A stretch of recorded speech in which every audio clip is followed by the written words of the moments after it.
Hey guys, I got the Infernal Cape.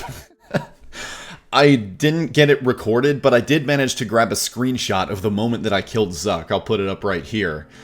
I also managed to record my initial reaction to getting the cape, like immediately after the fight was over, so here, take a look.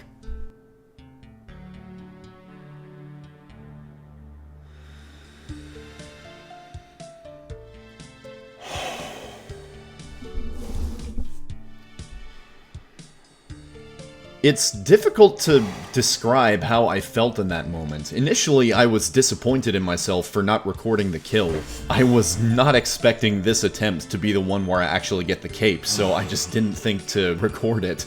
Another part of me was in disbelief, because I'd been trying to get this cape for over a year, and it was just so hard to believe it was finally over. And the rest of me was relieved, elated. It felt as if a huge weight had been lifted off me. This challenge, this voluntary burden that I'd given myself, it was finally over. Now, if you've been following the Tbow rebuild series, you're probably asking, what the hell happened? At the end of episode 4, I was trying to get full Torva, and after that, my plan was to go back to TOA to get full Masori.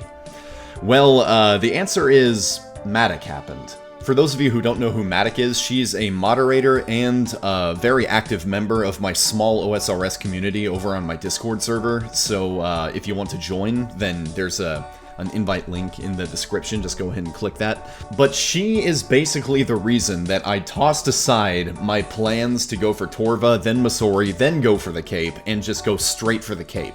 Why? Well, let me play you a clip from one of my streams.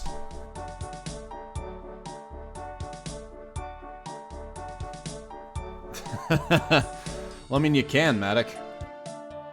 Yeah, Matic said she wanted to get the Infernal Cape before me, and I could not let that happen. I don't know if it was pride, or spite, or general competitiveness, or just the refusal to be outdone, but after that stream was over, I immediately sold my Torva plate body and my Torva helm, which I said I would not do, because I wanted to keep them, but I sold them, and I bought full Masori and all the other gear that I would need for the Inferno, and I jumped straight back in.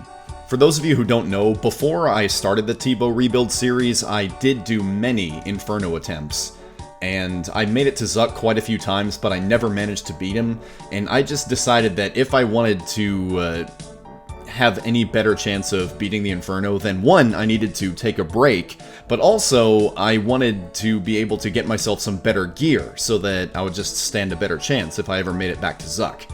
So that's when I decided to do the From Tbow to Inferno series, and I made the money that I would need to get the Inferno Cape after just a few episodes, so I decided to prolong the Inferno a bit and pursue other goals just so that the Tbow rebuild series didn't end up being the shortest series ever. So now the question becomes, what's going to happen with this series? Well, since I didn't actually record myself killing Zuck, I think it's only fair that at some point I go for a second Infernal Cape just so that people can actually see me get one. There were a couple of people that were kind of disappointed that they didn't actually get to see me get the cape live, and I felt a little bad about that, so the least I can do is go for a second cape so they can see me. But before I get the second Infernal Cape, there are a few other things that I want to do first. I want to get the Cursed Phalanx. There's also Desert Treasure 2 coming up, so I'm probably going to want to check that out. So yeah, there's a few things that I can do before I just go diving right back into the Inferno to get a second cape.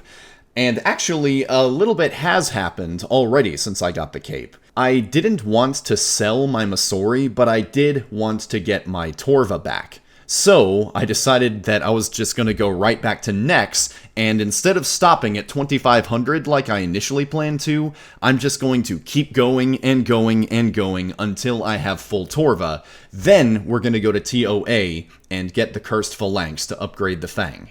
I sold the Eldritch Nightmare Staff from the Inferno, and I used that money to get a Twisted Buckler and a Zarite Crossbow, and I just went back into Nex and kept killing and killing and killing, and I refused to stop until I had enough to get myself full Torva again without having to sell my Vambraces or my full Masori, and the mission was successful. I actually got it a lot earlier than I expected to, and I've taken all of the kills, and I've made them into a nice little montage for you guys that I think you'll find entertaining. There was a person in my last episode that said that he wished that I would show the drops for every boss kill, not just the ones where I actually get something good, and I didn't really like that idea initially. I think, it's going to be hard to do something like that and actually make it entertaining, but I think I've found a way. So here's a nice little montage of all my next kills up to full Torva. Enjoy.